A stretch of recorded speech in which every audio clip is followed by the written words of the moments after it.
Hello everyone, welcome back to our channel NCRT Malayalam. In today's class, we are going to discuss Class 7 NCRT English first chapter 3 questions. So, this is about a chapter in which a king who has 3 questions and he is seeking answers to them. So, what are the questions? Does the king get the answer? Here we goes. 3 questions. The thought came to an uncertain king that he would never fail if he knew 3 questions. These 3 questions were: what is the right time to begin something? Which people should he listen to? What is the most important thing for him to do? So, ഒരു കിങ്ങിന് അദ്ദേഹം ജീവിതത്തിൽ ഒരിക്കലും fail ആവില്ല ഈ 3 questions അറിഞ്ഞാൽ. ഏതൊക്കെയായിരുന്നു ആ 3 questions? ഒന്നാമത്തെ എന്ന് പറയുന്നത്, ഒരു കാര്യം ചെയ്യാനുള്ള ബെസ്റ്റ് ടൈം എപ്പോഴായിരുന്നു? അതുപോലെ തന്നെ ആരുടെ വാക്കുകളാണ് അദ്ദേഹം കേൾക്കേണ്ടത്? ഏറ്റവും നല്ല ഇമ്പോർട്ടൻറ്റ് തിങ് അദ്ദേഹത്തിന് എന്താണ്? അദ്ദേഹം ചെയ്യേണ്ട കാര്യം എന്താണെന്നാണ് മൂന്നാമത്തെ question. The king therefore sent messengers throughout his kingdom, promising a large sum of money to anyone who would never these 3 questions. അല്ലേ? ആർക്കാണോ ഈ ക്വസ്റ്റ്യൻസ് അറിയാവുന്ന ആൾക്ക് ഒരുപാട് പൈസ കൊടുക്കുക, അല്ലെങ്കിൽ ഒരുപാട് മണി പ്രോമിസ് ചെയ്തിട്ട് അദ്ദേഹം എന്ത് ചെയ്തു? ദൂതന്മാരെ പറഞ്ഞയച്ചു. Many wise men came to the king, but they all answered his question differently. ഒരുപാട് നല്ല സമർത്ഥന്മാരായ ആൾക്കാർ അദ്ദേഹത്തിൻ്റെ അടുത്തേക്ക് വന്നു, പക്ഷേ അവരെല്ലാവരും ഓരോ ആൻസേഴ്സ് ഡിഫറെൻ്റ് ആയിട്ടാണ് കൊടുത്തത് അദ്ദേഹത്തിന്. In reply to the first question, some said the king must prepare a time table and then follow it strictly. In this way they said, could he do everything at its proper time? Others said that it was impossible to decide in advance the right time for doing something. അപ്പോൾ അദ്ദേഹത്തിൻ്റെ first ക്വസ്റ്റ്യൻ്റെ ആൻസറായിട്ട് പല വൈസ്മെനും ഉത്തരം പറഞ്ഞതെന്ന് വെച്ചാൽ, ഒന്ന്, അദ്ദേഹത്തിന് time table ഉണ്ടാക്കണം എന്ന് പറഞ്ഞു, എന്നിട്ട് അത് ഫോളോ ചെയ്യണമെന്ന് പറഞ്ഞു. പിന്നെന്ന് പറയുന്നത്, എല്ലാത്തിനും ഒരു പ്രോപ്പറായിട്ടുള്ള ടൈമും കാര്യങ്ങളൊന്നും ഇല്ല, നമുക്ക് പുറത്ത് അഡ്വാൻസ് ആയിട്ട് ചിന്തിക്കാൻ നമുക്കൊന്നും പറ്റില്ല, എപ്പോഴാണ് റൈറ്റ് ടൈം എന്നതായിരുന്നു. The king should notice all that was going on, avoid foolish pleasures and always do whatever seemed necessary at the right time. അപ്പോൾ മൂന്നാമത്തെ കാര്യം എന്ന് പറഞ്ഞത്, വേണ്ടാത്ത സമയം കളയുന്നതെല്ലാം ഒഴിവാക്കിയിട്ട് എന്താണോ ചെയ്യേണ്ടത്, എന്താണ് നെസസറി ആയിട്ട് ചെയ്യേണ്ടത്, അതിൽ ഫോക്കസ് ചെയ്യണമെന്ന് പറഞ്ഞു.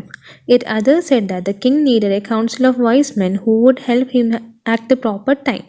അപ്പം ഒരുപാട് വൈസ്മെന്, കിങ്ങിൻ്റെ ഒരു കൗൺസിൽ ഓഫ് വൈസ്മെന്നിൻ്റെ ആവശ്യമുണ്ട് അദ്ദേഹത്തിന്. അങ്ങനെ ആകുമ്പോൾ നല്ല ടൈം കറക്റ്റ് ചെയ്താന്നവർക്ക് പറഞ്ഞു തരാൻ സഹായിക്കും. കൗൺസിൽ ഓഫ് വൈസ്മെനോട് ഉദ്ദേശിക്കുന്നത് കിങ്ങിന് ഇങ്ങനെ ഡിസിഷൻ എടുക്കാൻ വേണ്ടിയിട്ടുള്ള ഒരു ഗ്രൂപ്പ് ഓഫ് പീപ്പിളിനെയാണ് നമ്മൾ കൗൺസിൽ ഓഫ് വൈസ്മെൻ എന്ന് ഉദ്ദേശിക്കുന്നത്. This was because one man would find it impossible to decide correctly.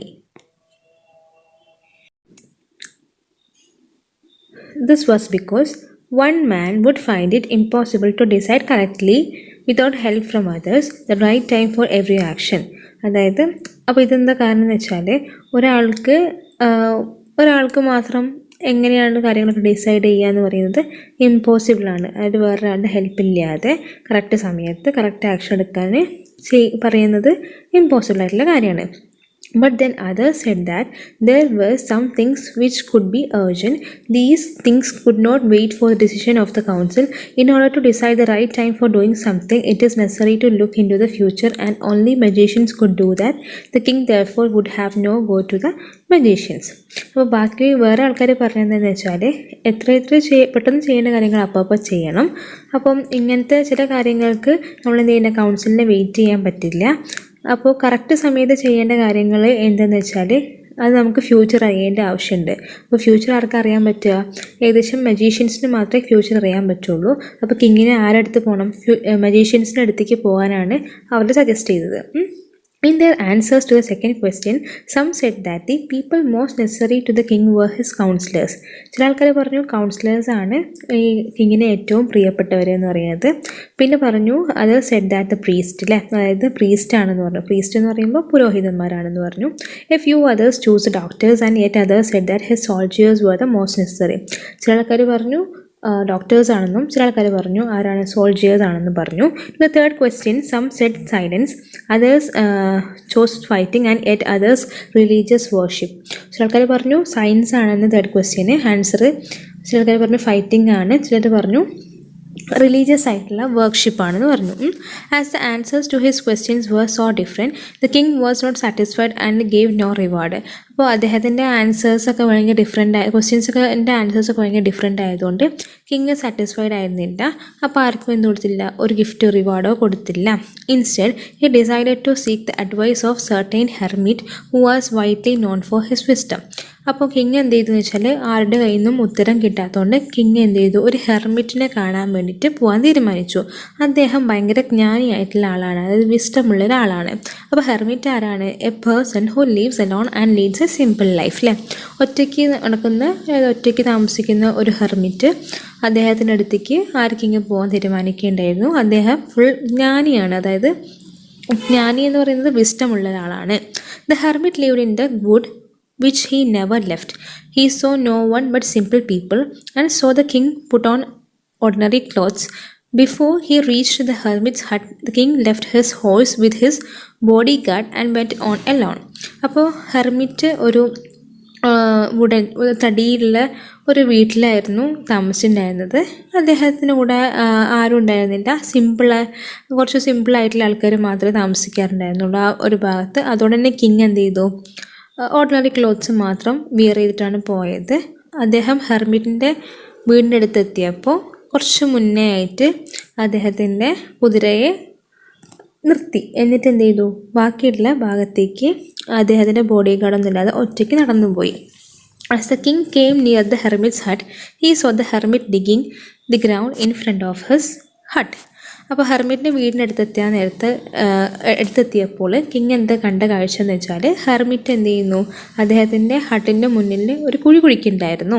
He greeted the king and continued digging. The hermit was old and weak and as he worked he breathed heavily. അപ്പം hermit കിങ്ങിനെ greet ചെയ്തിട്ട് ഇങ്ങനെ കുഴിക്കുന്നത് തുടർന്നുകൊണ്ടേയിരുന്നു. Hermit ഭയങ്കര ഒരു ഓൾഡായിട്ടും അതുപോലെ തന്നെ വീക്കായിട്ടൊരു മനുഷ്യനായിരുന്നു. അത് തന്നെ നമുക്ക് പ്രതിഫലിക്കുന്നത് എങ്ങനെയാണെന്ന് വെച്ചാൽ ഹെർമിറ്റ് നല്ലോണം ഹി ബ്രീത്ത് ഹെവിലി എന്നുള്ള സെൻറ്റൻസ് മനസ്സിലാക്കാം അല്ലേ. വയസ്സായ ആൾക്കാരാണ് നല്ല രീതിയിൽ ശ്വാസം കിട്ടാതെ ഇങ്ങനെ ബ്രീത്ത് ചെയ്തുകൊണ്ടേ ഇരിക്കുന്നത്. The king went up to the hermit and said, I have come to you, wise hermit, to ask you answer 3 questions. How can I learn to do right things at the right time? Who are the people I need the most? And what are the affairs are most important? അപ്പോൾ ഹെർമിറ്റിനോട് king പറഞ്ഞു, ഞാൻ നിങ്ങളുടെ അടുത്തേക്ക് വന്നിരിക്കുന്നത് hermit 3 ക്വസ്റ്റ്യൻസിൻ്റെ answer കിട്ടാൻ വേണ്ടിയിട്ടാണ്. ഒന്നാമത്തെ ചോദ്യം എന്ന് പറയുമ്പോൾ എപ്പോഴാണ് എനിക്ക് ഒരു കാര്യം ചെയ്യാനുള്ള റൈറ്റ് ടൈം. രണ്ടാമത്തെ ക്വസ്റ്റ്യൻ എനിക്ക് ഏറ്റവും ബിലൗഡ് ആയിട്ടുള്ള ആൾക്കാർ ആരാണ്. മൂന്നാമത്തെ ക്വസ്റ്റ്യൻ എനിക്ക് ഏറ്റവും ഇമ്പോർട്ടൻ്റ് ആയിട്ടുള്ള കാര്യങ്ങൾ ഏതാണ് എന്നായിരുന്നു. The hermit listened to the king but did not speak. He went on digging. You are tired, said the king. Let me take the spade and walk in your place. അപ്പോൾ hermit ഇങ്ങനെ കിങ്ങിൻ്റെ ചോദ്യങ്ങളൊക്കെ കേട്ടിട്ടുണ്ടായിരുന്നു. പക്ഷെ അദ്ദേഹം ഒരക്ഷരം പോലും മിണ്ടിയില്ല. അദ്ദേഹം ഇങ്ങനെ കുഴിക്കാനേ തുടങ്ങി. നിങ്ങൾ ടയേർഡാണ് ഹെർമിറ്റ്, കിങ് പറഞ്ഞു. എന്നിട്ട് ആദ്യം നിങ്ങളുടെ ആ ഒരു കയ്യിലിരിക്കുന്ന സ്പെയ്ഡ് ഇങ്ങ് തരൂ, ഞാൻ ബാക്കി കാര്യങ്ങളൊക്കെ ചെയ്തോളാം എന്ന് പറഞ്ഞു. അപ്പം കോടാലി തരൂ, ഞാനത് ബാക്കിയുള്ള കാര്യങ്ങളൊക്കെ ചെയ്തോളാം എന്ന് പറഞ്ഞു. Thanks Z the hermit giving the king his spade. Then he sat down on the ground. അപ്പോൾ ഇത് കേട്ടപ്പോൾ ഹെർമിറ്റിന് സന്തോഷമായി. ഹെർമിറ്റ് പറഞ്ഞു താങ്ക് യു, വിഷ് ചെയ്തു. എന്നിട്ട് കിങ്ങിന് എന്ത് ചെയ്തു, നല്ല കയ്യിലുള്ള സ്പേഡ് കിങ്ങിന് കൊടുത്തു. എന്നിട്ട് ആ നിലത്ത്, അതായത് ആ മണ്ണിൽ ഹെർമിറ്റ് ഇരുന്നു. When the king had dug 2 beds, he stopped and repeated his questions. The hermit gave no answer, but stood up, stretching out his hand for the spade and said, Now you rest and let me work.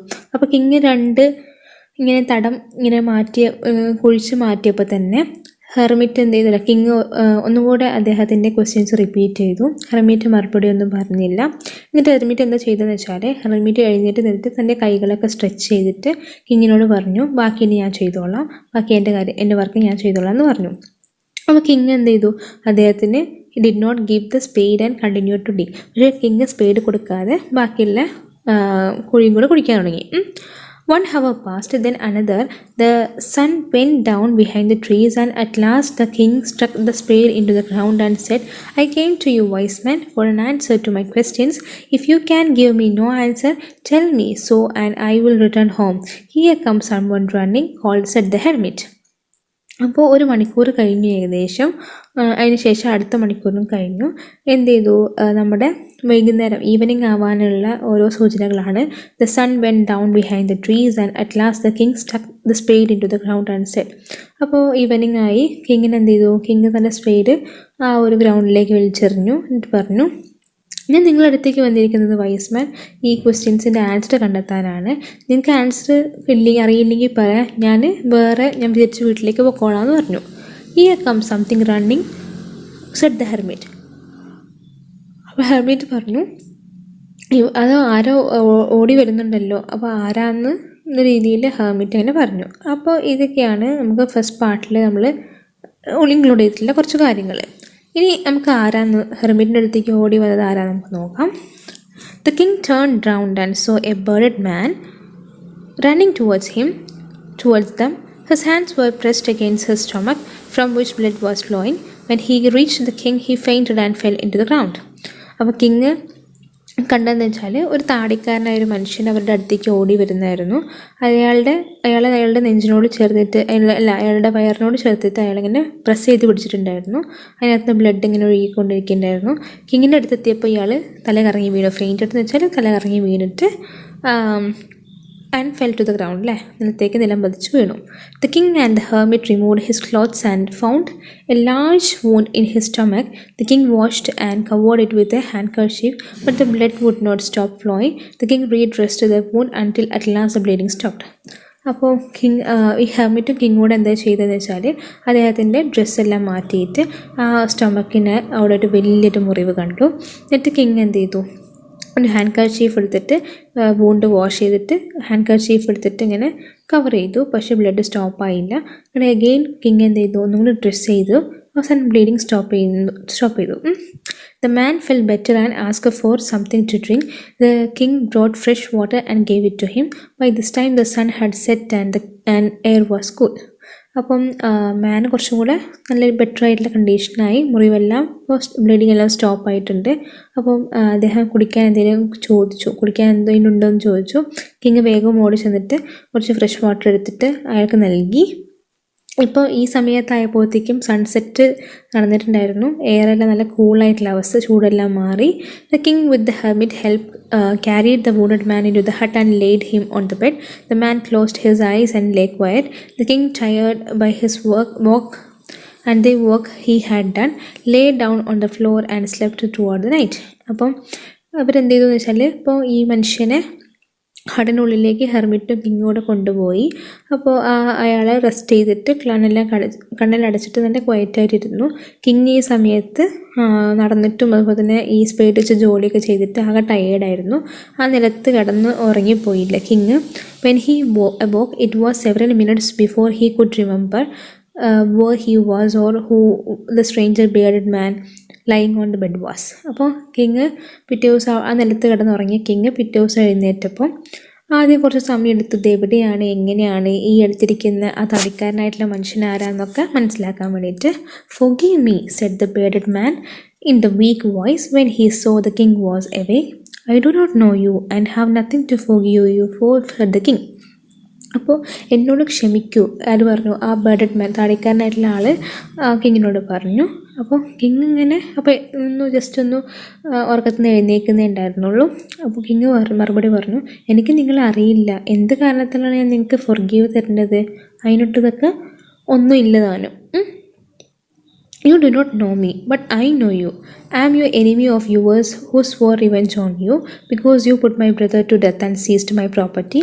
I knew you had gone alone to see that hermit, and I was up to my mind to kill you on your way home."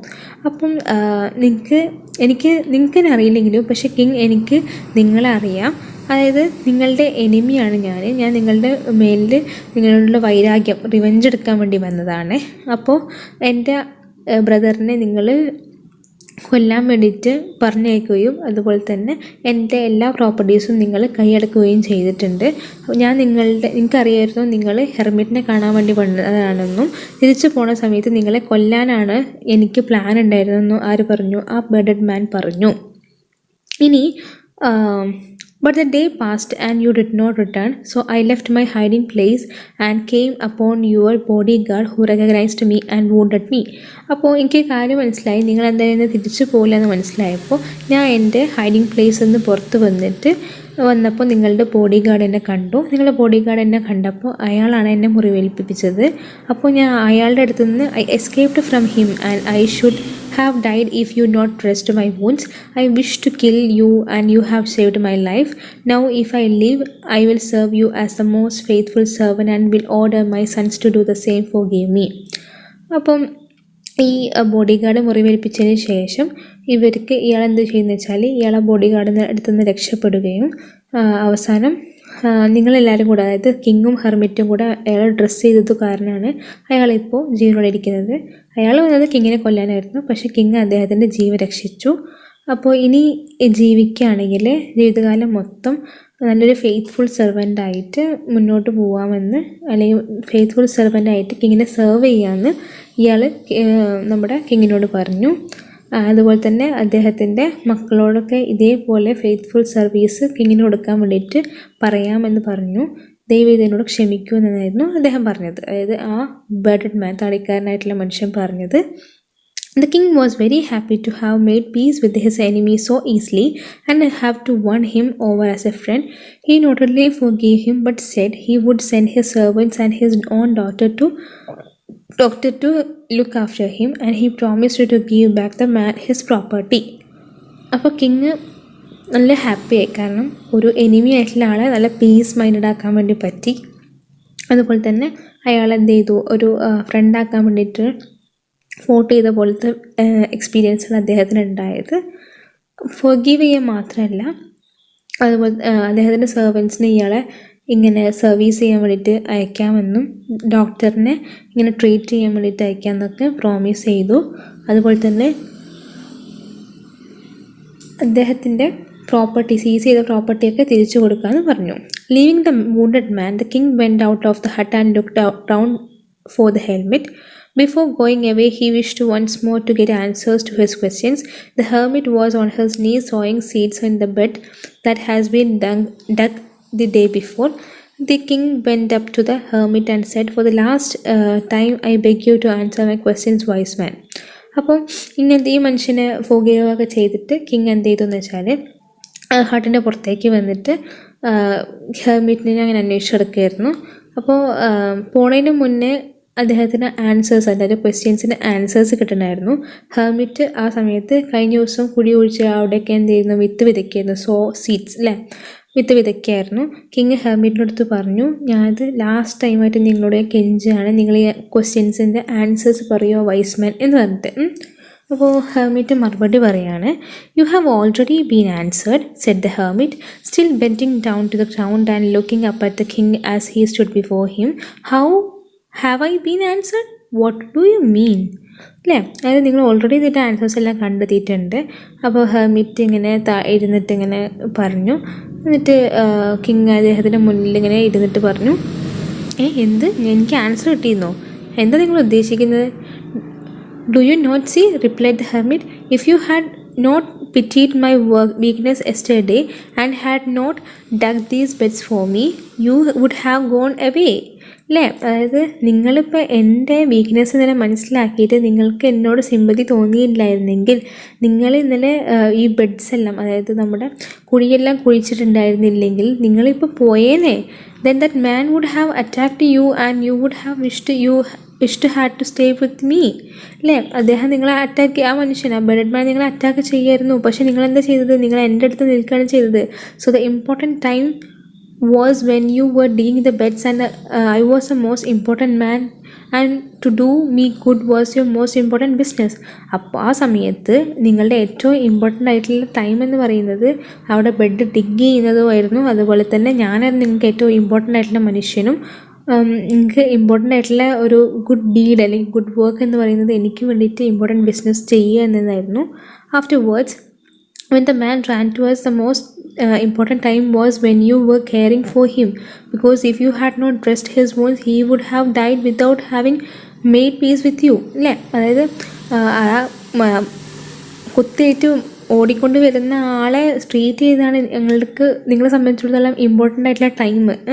നിങ്ങളിപ്പോൾ dress ചെയ്തിട്ടില്ലായിരുന്നെങ്കിൽ അയാളിപ്പോൾ ചത്തുപോയിരുന്നു അല്ലേ, അയാളെ മരിച്ചു പോയിരുന്നു. അയാൾക്ക് നിങ്ങളോട് peace out ചെയ്യാതെ നിങ്ങളെ നിന്ന് മരിച്ചു പോയിരുന്നു.